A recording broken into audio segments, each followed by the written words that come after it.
The morning sun peeked through the curtains, filling the kitchen with a soft glow. James stood by the stove, flipping pancakes with practiced ease.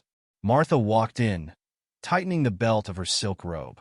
"Something smells good," she said, her voice cheerful as she headed straight for the coffee pot. James turned, a smile spreading across his face. "Only the best for our special day," he replied, sliding a stack of pancakes onto a plate. He carried it over to the table, where he had already set out fresh berries and syrup. Martha hesitated for a split second before joining him at the table. She took a sip of coffee, savoring the warmth. "You really went all out this morning," she remarked, picking up her fork. 28 years deserves a celebration, don't you think?" James said, his eyes gleaming with affection. He reached across the table to squeeze her hand. Martha's smile wavered briefly. She pulled her hand back to tuck a stray strand of hair behind her ear. "About that," she began, her gaze dropping to her plate. "I wanted to talk to you." James's brow furrowed slightly. "Is everything okay?" "There's a work conference that just came up," Martha explained, her fingers nervously tracing the edge of her coffee mug. "It's important, and I have to attend." "I'm really sorry, James. I know we had plans tonight." A moment of silence hung between them. James's shoulders sagged a little, but he forced a reassuring smile. "I understand, work can be unpredictable." "I promise I'll make it up to you," Martha added quickly, reaching for his hand this time. "We'll have our own special night when I get back." James squeezed her hand gently. "As long as you're happy and safe, that's all that matters." Relief washed over Martha's face. She leaned in and kissed his cheek softly. "Thank you for understanding." James watched her as she resumed eating, noticing the way she avoided his gaze. A hint of doubt crept into his mind, but he pushed it aside. She stood up, gathering her plate and mug. "I should get dressed." James nodded, watching her retreat upstairs.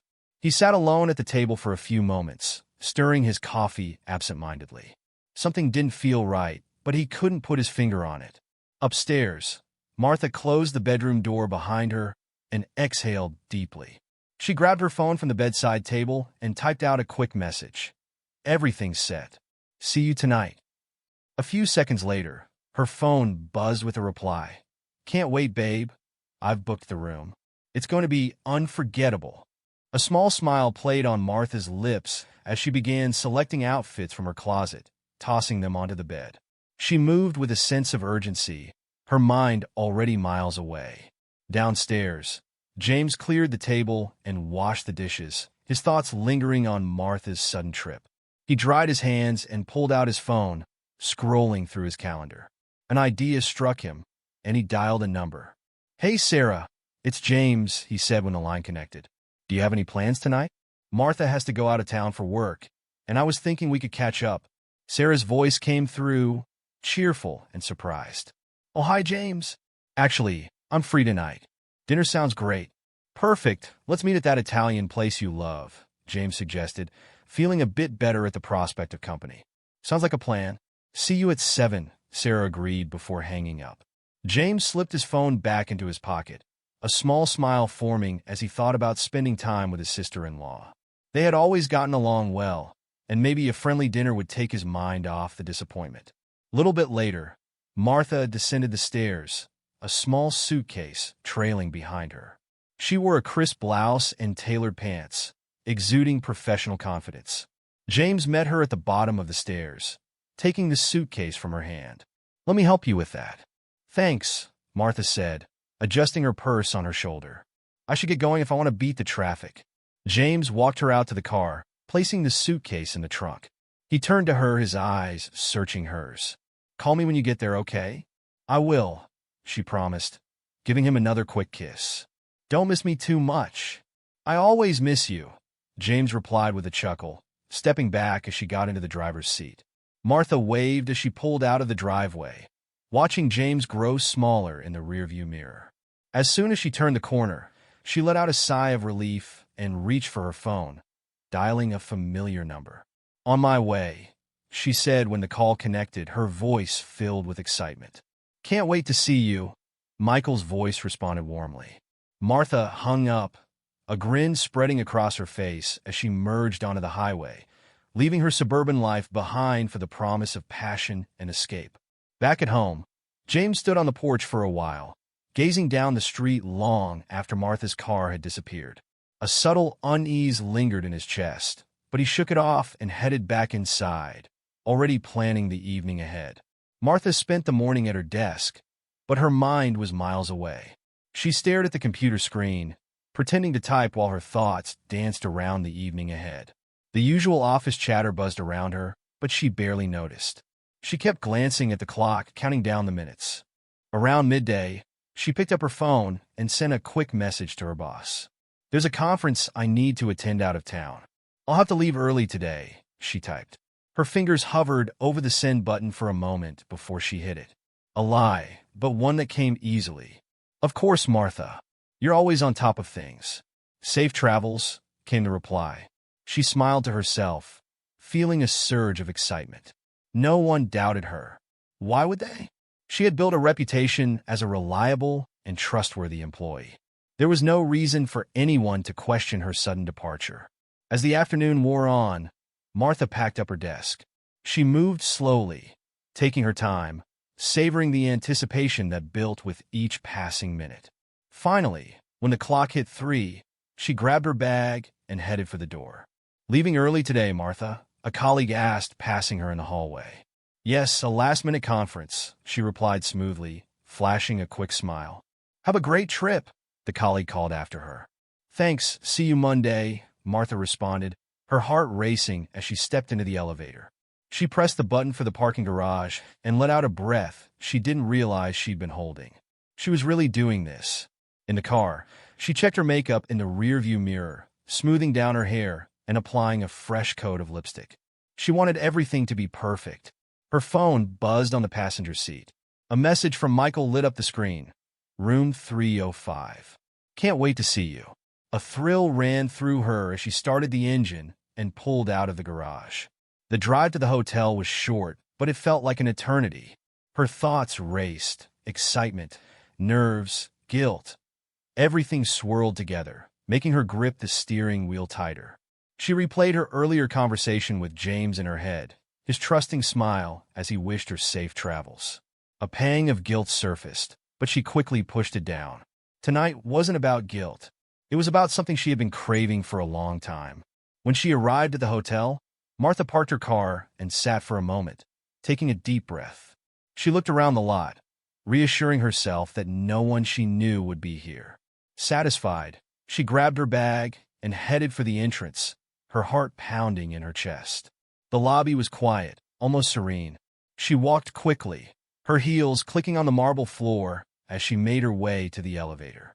Once inside, she pressed the button for the 3rd floor, her nerves tingling with anticipation. The doors slid shut, and she stared at her reflection in the mirrored walls. She looked different, more alive, more vibrant. When the elevator doors opened, she stepped out, her eyes scanning the room numbers until she found 305. She hesitated for just a moment, her hand hovering over the door handle, before she turned it and pushed the door open. Michael was there, waiting for her. He stood by the window, hands in his pockets, that familiar, confident smile on his face. The sight of him made her heart skip a beat. "Hey, beautiful," he whispered, crossing the room in a few quick strides. He pulled her into his arms, and she melted into him, her hands gripping the fabric of his shirt. "Hey," Martha breathed, their lips meeting in a hungry kiss. It was as if all the pent-up emotions of the past few weeks had been unleashed in that moment. They clung to each other, the kiss deepening, erasing any remnants of doubt or guilt. Michael pulled back slightly, his forehead resting against hers. "I missed you," he murmured, his voice low and filled with desire. Martha smiled, her fingers tracing the line of his jaw. "I missed you too."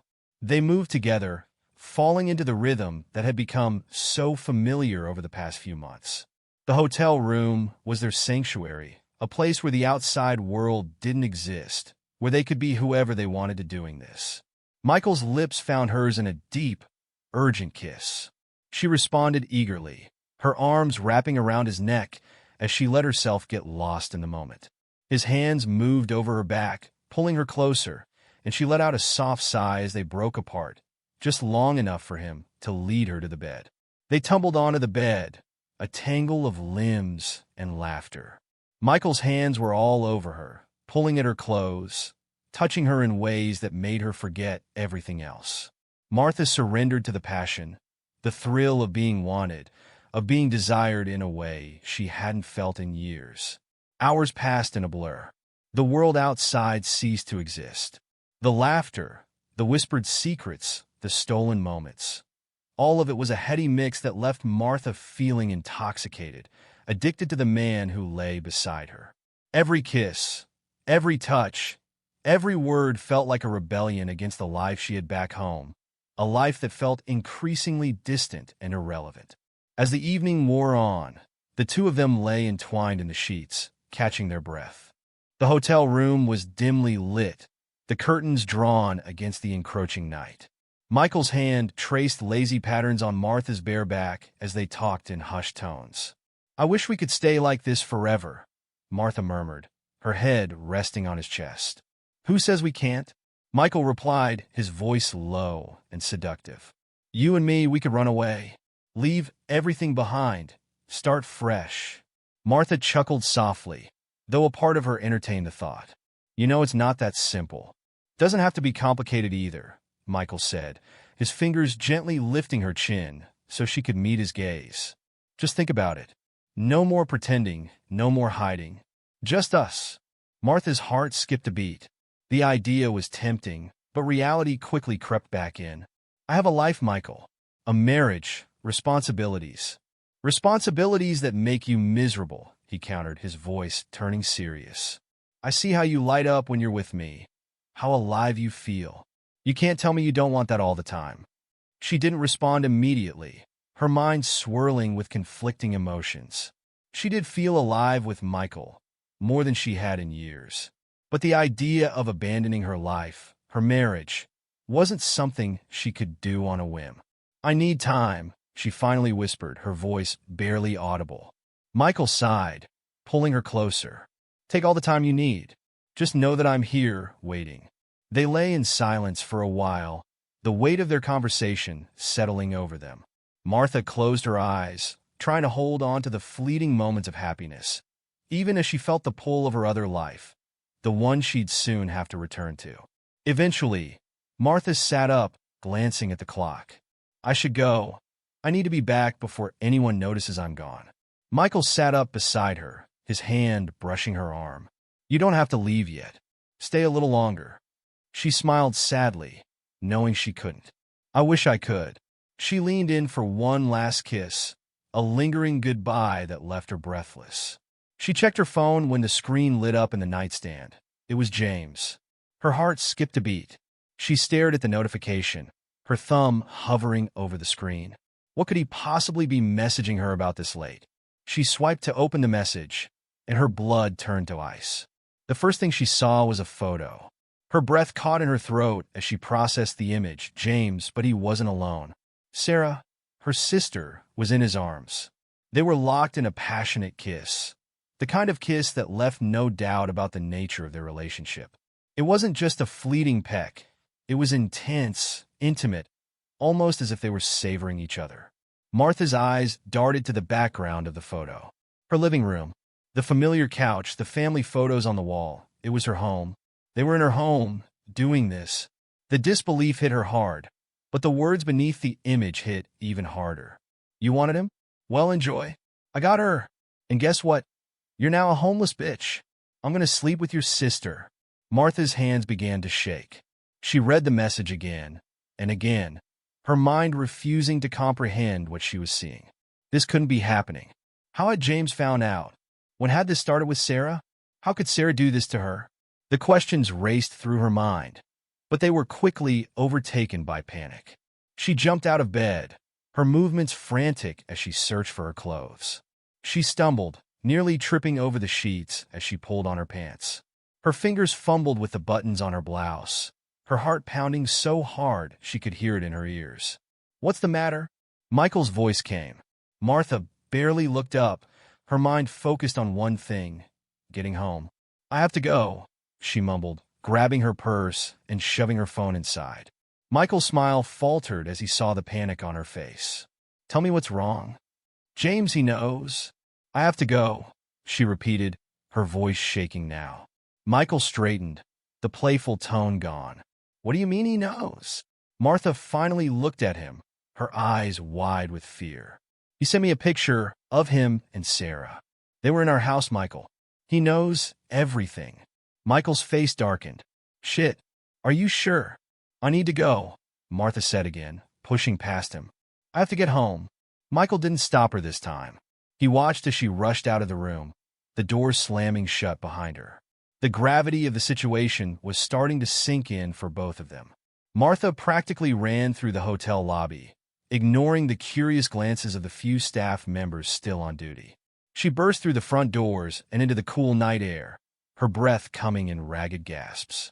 Her car was parked at the far end of the lot, and she sprinted towards it, her keys already in hand. The drive home was a nightmare. Every red light felt like an eternity, every minute a cruel reminder that James and Sarah were waiting for her. Her hands gripped the steering wheel so tightly her knuckles turned white. She kept glancing at her phone, hoping for another message, anything that might explain what the hell was going on. But the screen remained dark, the silence only amplifying her fear. As she pulled onto her street, Martha's heart sank further. Her house looked exactly as it always did, quiet, unassuming. The lights were on in the living room, just as they would be on any other night. But tonight was different. Everything had changed. She parked in the driveway and sat for a moment, trying to calm her racing heart. She needed to be composed when she walked in, needed to figure out what was happening before she confronted them. But the moment she opened the car door, all thoughts of composure vanished. Martha stormed up to the front door, her hands trembling as she fumbled with the keys. She finally managed to unlock it and pushed the door open with more force than necessary. The sight that greeted her nearly brought her to her knees. James and Sarah were sitting on the couch, casually drinking wine as if nothing was amiss. Sarah was wearing one of Martha's robes, the one James had given her for their 25th anniversary. Her sister's hair was still damp from a recent shower, and her feet were propped up on the coffee table, the same spot where Martha usually sat. James looked up as Martha entered, his expression unreadable. "You're home," he said calmly, as if they were simply waiting for her to return from a late night out. Sarah didn't even look at her. She took a sip of wine, her eyes fixed on the TV, which was playing one of Martha's favorite shows. "What the hell is going on here?" Martha demanded, her voice shaking with a mixture of rage and fear. James didn't answer immediately. He set his glass down carefully on the table, then stood up, walking over to stand in front of her. He looked at her for a long moment, his eyes cold and distant. "You think you could lie to me forever, Martha?" he finally said, his voice low and dangerous. "Did you really think I wouldn't find out?" "Find out what?" Martha snapped, though she knew exactly what he was talking about. James smirked. "Don't play dumb. I know about you and Michael. I've known for a while." Martha's stomach dropped. "James, I can explain." "Explain," he interrupted, his voice rising. "What's there to explain? You cheated on me. You lied to me. You made me feel like a fool. But don't worry," he added, his tone shifting to something almost gleeful. "I've taken care of everything." Martha glanced over at Sarah, who still hadn't moved or spoken. "Sarah, how could you? And why are you wearing my ring?" Sarah shifted, her lips curling into a smirk as she leaned further into James. "Because, dear sister," she drawled, her voice laced with venom, "James and I have decided that you don't deserve him anymore. So I'm stepping in." Martha felt the air leave her lungs as the room began to spin around her. She grabbed the back of a chair to steady herself, her legs threatening to give out. "This isn't funny," she said, her voice trembling with desperation. "Whatever this is, just stop it." James rose from the couch, his movements deliberate and slow. He still held Sarah's hand as he approached Martha, his eyes locked on hers. "You threw away 28 years for a fling, Martha," he said, his voice calm but filled with a quiet rage. "You lied to me. You betrayed me. So, I thought I'd return the favor." The weight of his words hit Martha like a physical blow, knocking the breath out of her. "James, please," she begged, tears streaming down her face. "I didn't mean for any of this to happen. We can fix this. We can—" James cut her off with a harsh laugh. "Fix this?" he repeated, shaking his head. "There's nothing to fix, Martha. You broke it. You broke us." Sarah stood up, her hands still clasped in James's as she looked at Martha with a mixture of pity and disdain. "You always thought you were better than me," she said, her voice dripping with bitterness. "Well, look at you now. You're nothing." Martha's knees buckled, and she collapsed onto the couch, the reality of the situation crashing down on her. She had been so careful, so sure that her secret would never come to light. But now, as she sat there, her world crumbling around her, she realized just how blind she had been. James's grip tightened on Sarah's hand as he glanced at the stairs, then back at Martha. "Oh, and by the way," he said, his voice cold and detached, "we've already moved in. You might want to find somewhere else to stay." Martha stared at him in disbelief, her mouth opening and closing as she tried to form words. But nothing came out. Her mind was a whirlwind of emotions: shock, anger, despair. But all she could do was watch as James and Sarah turned and began to ascend the stairs. Each step they took echoed loudly in the silent house, each one a reminder of the life she had lost. As they reached the top, James paused, glancing back at her one last time. "Goodbye, Martha," he said softly, his tone almost pitying. Then he turned away, leading Sarah into the bedroom they had once shared, the bedroom that now belonged to someone else. Martha sat in stunned silence, the tears flowing freely down her cheeks. She could hear the faint sound of laughter from upstairs, a sound that once would have warmed her heart, but now only twisted the knife deeper. She wanted to scream, to fight, to do something, anything, but she was paralyzed by the crushing weight of her betrayal. She had lost everything: her husband, her sister, her home, and there was no one to blame but herself. The house, once filled with love and warmth, now felt cold and empty. Martha looked around the living room, her eyes lingering on the family photos that lined the walls. The happy faces in the pictures seemed to mock her, a cruel reminder of the life she had destroyed. She thought about leaving, about walking out the door and never looking back. But where would she go? What would she do? The future stretched out before her, bleak and uncertain, and for the first time in her life, Martha felt truly alone. She stood up slowly, her legs trembling as she made her way to the dressing room. Her clothes were thrown haphazardly into open boxes, as if someone had been in a hurry to erase her presence from the room. The sight of her life packed away so carelessly made her chest tighten with a grief that felt almost physical. She forced herself to move forward, each step feeling like it took all the energy she had left. On the floor, something caught her eye. It was a photograph, one of the few remaining pieces of evidence of the life she and James had shared. She recognized it instantly. Their wedding day, a moment captured in time when they had been so full of hope and love. But now, that same photograph had been violently defaced. Their faces were scratched out, deep gouges cutting across the smiles that had once been so genuine. It was as if someone had tried to carve out their very memories from existence. Next to the photograph was a note, the paper crumpled and stained with what she assumed were her own tears from earlier in the day. Martha reached for it with trembling hands, her heart pounding as she read the familiar handwriting. "I loved you once, but now, all I feel is disgust." The words were like a punch to the gut, knocking the wind out of her. She crumpled to the floor, clutching the photograph and the note to her chest as sobs racked her body. Every breath felt like a struggle, every tear a reminder of the life she had lost. She had betrayed James, but nothing could have prepared her for the depth of his retaliation. This was more than revenge. This was annihilation. Martha didn't know how long she sat there, curled up on the floor, her sobs eventually turning into a hollow, empty silence. Her mind was numb, unable to fully grasp the reality of what had happened.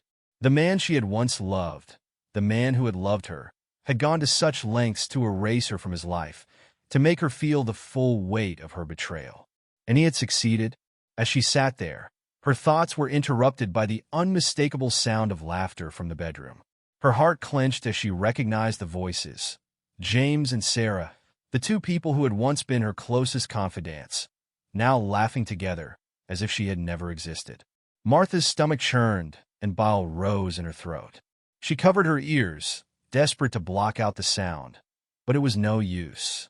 The laughter was inescapable, a cruel reminder that her husband had moved on with the one person she never expected to betray her.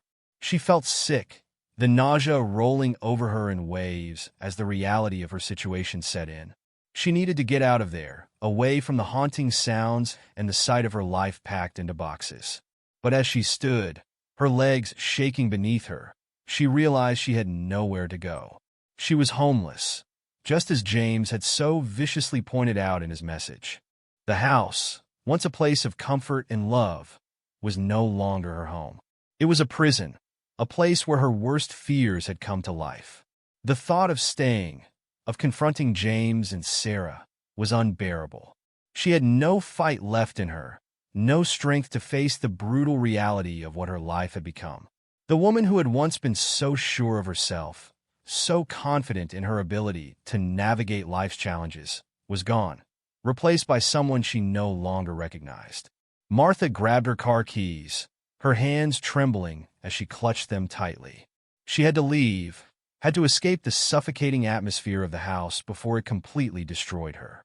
Without looking back, she stumbled out of the front door. The cool night air hit her face as she stepped outside, a stark contrast to the oppressive heat she had felt inside. She took a deep breath, trying to steady herself, but the tears kept coming, blurring her vision as she fumbled to unlock the car. She slid into the driver's seat, the leather cold against her skin, and gripped the steering wheel, her knuckles white with tension. She didn't know where she was going, only that she needed to get away. The streets blurred as she drove aimlessly, the tears falling unchecked as she replayed the events of the past few hours in her mind. How had it come to this? How had she allowed her life to spiral so completely out of control? The answer was simple, and it cut through her like a knife. She had betrayed the man who had loved her unconditionally, and now she was paying the price. As she drove through the darkened streets, Martha couldn't stop thinking about the depths of James's revenge. It wasn't just about him and Sarah. It was about completely destroying her, taking everything she had left. And he had succeeded. Martha sat on the edge of the lumpy bed in the dimly lit motel room, staring blankly at the cracked wallpaper. The days had blurred together since she fled the house, each one passing in a fog of numbness and regret.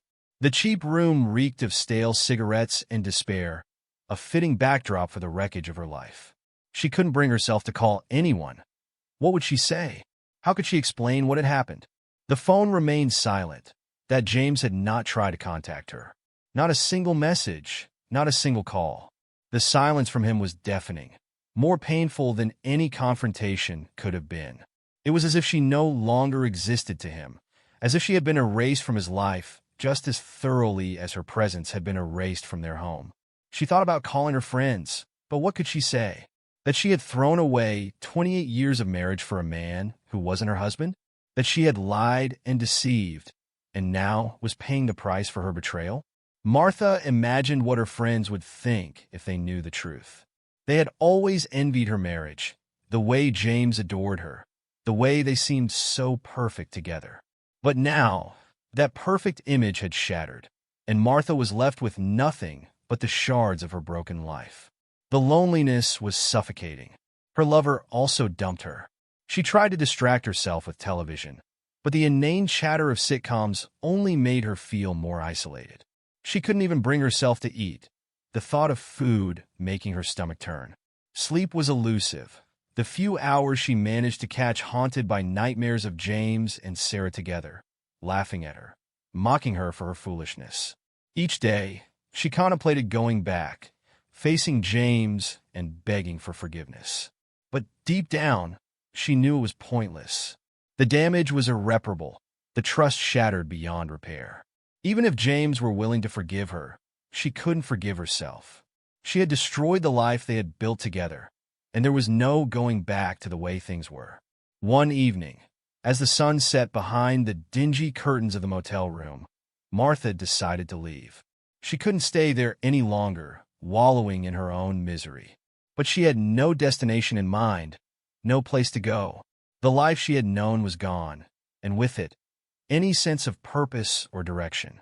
She packed the few belongings she had brought with her. Clothes hastily stuffed into a duffel bag, her phone charger, the last remnants of the life she had left behind. She paused at the door, her hand on the handle, wondering if she should call James one last time. But what would she say?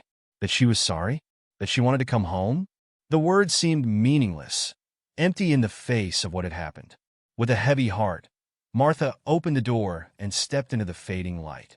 The cool evening air hit her face, a stark contrast to the stifling heat of the motel room. She took a deep breath, trying to steady herself, but the weight of her actions pressed down on her like a physical burden. She walked to her car, each step feeling like it took all her remaining strength. As she drove away, the motel disappearing in the rearview mirror, Martha realized she had no idea where she was going. She was lost, not just physically, but emotionally, spiritually. The road ahead was dark and uncertain, and she had no map to guide her. But as she drove, a small part of her knew that she couldn't keep running forever. At some point, she would have to stop, to face the consequences of her actions, to try and rebuild her life from the ruins. But for now, all she could do was drive, hoping that somewhere, somehow, she would find a way to start over.